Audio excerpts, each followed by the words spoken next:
তৃণমূল নেতার আর্থিক সাহায্যে বিয়ে পিড়িতে বসেছে রুবিনা। মালদা জেলা হরিশ্চন্দ্রপুর ২ নম্বর ব্লকের অন্তর্গত সুলতাননগর গ্রাম পঞ্চায়েতের এলাকার খন্তা গ্রামের বাসিন্দা রুবিনা খাতুন। দরিদ্রতার কারণে ১৯ বছর বয়সী এই যুবতীর বিয়ে নিয়ে অনিশ্চয়তা তৈরি হয়েছিল। আগামীকাল রবিবার বিয়ে রুবিনার, কিন্তু বিয়ের জন্য যতটুকু টাকা পয়সা দরকার কিছুই নেই তাদের কাছে। কিভাবে কি করবে কিছুই ভেবে পাচ্ছিল না তারা। রুবিনার বাবা মইনুল হক মারা গেছেন বেশ কয়েক বছর আগে। অসহায় বৃদ্ধা মা ছাড়া পরিবারের ৪ বোন ১ ভাই। ছোট ভাইয়ের বয়স ৮ বছর। ফলে পরিবারের রোজগারের সদস্য বলতে তেমন কেউ নেই এই মুহূর্তে। কিন্তু অসহায় দুস্থ এই পরিবারটির রেশন ছাড়া তেমন কোনো সরকারি সাহায্য পায়নি। জন্মের সার্টিফিকেট না থাকার কারণে রুবিনার রূপশ্রী প্রকল্পের টাকাও পায়নি। এমনকি আবাস যোজনার ঘর মেলেনি গরিব এই পরিবারটির।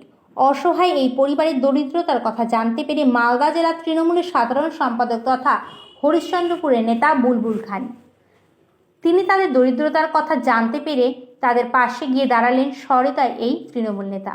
বুলবুল বাবুর কাছে সাহায্য পেয়ে কেটেছে বিয়ে নিয়ে অনিশ্চয়তা। হাসি ফুটেছে রুবিনা এবং তার পরিবারের মুখে। আজকে খন্তা বুধে এসেছিলাম আমি এখানে। একটা গরিব খুব মেয়ে, বাবা নেই, মা আছে এখানে। আমি শুনেছি, কালকেই শুনেছি, রাত্রে আমি মালদায় ছিলাম, তো এখন এসে আর্থিক সাহায্য করলাম। এখানে দেখলাম তাদের আরও চাল টাল হাবিজাবির একটু অসুবিধা আছে, তো মেম্বারকে দায়িত্ব দিয়েছি, উনি বলবে আমাকে ওগুলো জিনিস সব করে দেওয়া হবে আর কি।